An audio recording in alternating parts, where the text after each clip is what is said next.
Hi there crafty friends, Louise here. Thank you so much for checking out this video. It's a Paper Row Studio design team project and it's all about the Botanical Blooms collection. How pretty is it? It's got some fantastic embossed die cuts. I can't wait to use these for some journaling, and I'm using the card kit. I'm quite partial to the card kits because I think that they give you a little bit of everything. So you can see I've got some coordinating cardstock, I've got some 6x6 papers, and you also get some of the embossed die cuts in a single card kit.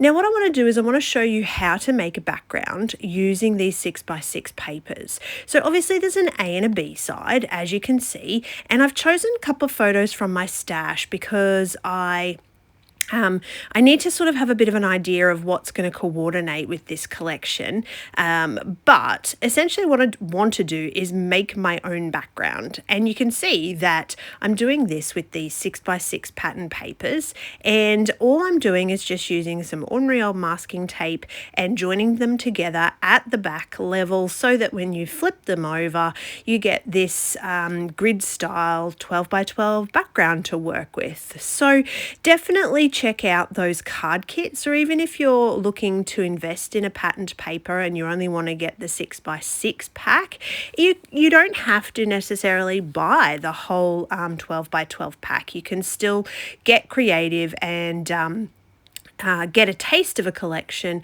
without breaking the budget, so to speak. And so I am going to sort of follow along with this little bit of a grid that I've got going in the background and make some corners.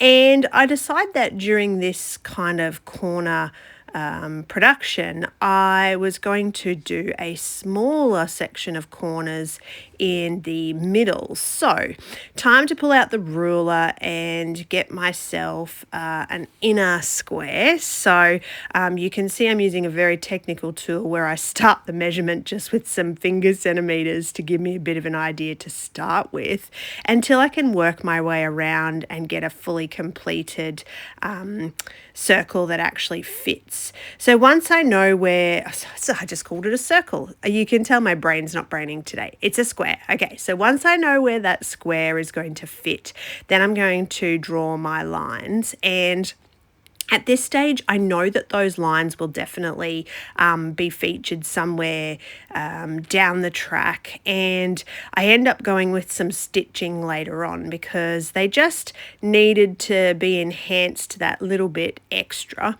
So I do end up later on stitching around them, but you could do all kinds of things. You could do faux stitching, you could just doodle with them, you could hand stitch them if you wanted to, but you can see how this is kind of developing in that, you know, I've built my background paper, I've got my corner features, I want to mimic that with a smaller square where my photo is going to live and have those corners as well.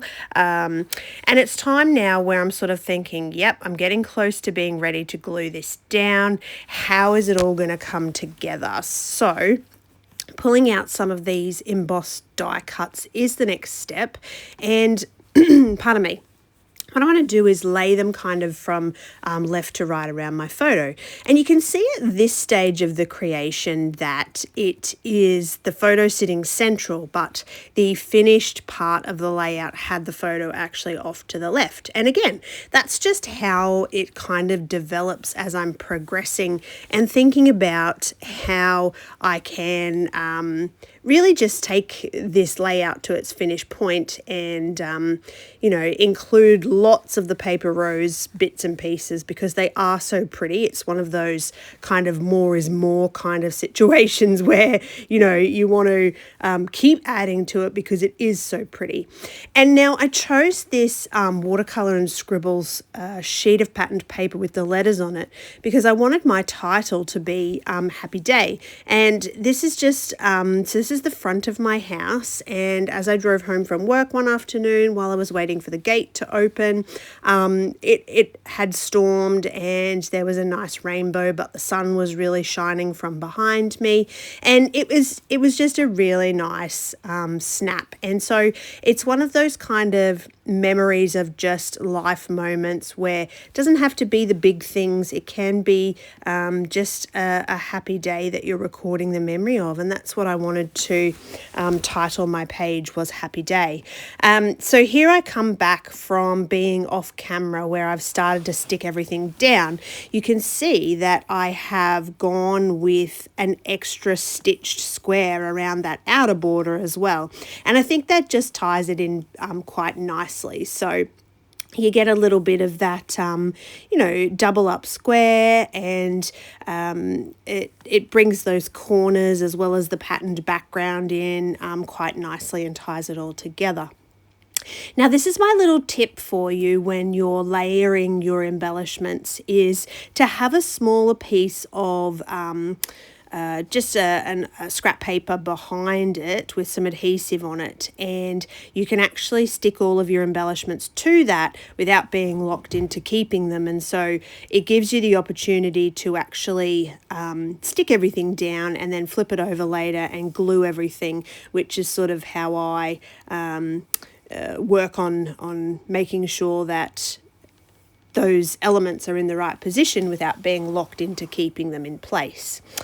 Now, this little machine is a doily maker, so I'm actually going to punch out a whole doily, and you can see it spins around with the little magnet underneath, and I'm going to use that to make a doily in a coordinating colour, just to sit behind that cluster before I stick everything down,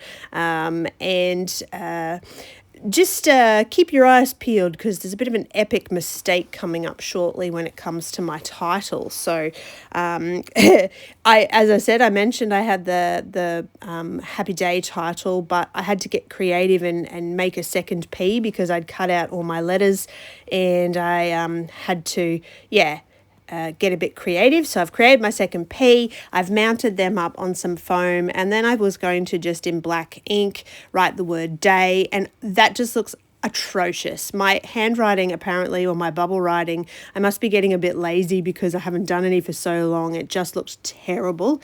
So here we go with the recovery mission, choosing some coordinating cardstock again with the pink to match the doily, and I'm going to pull some letters from my stash, pop them on a little banner, and cover up that little epic mistake that I made in there.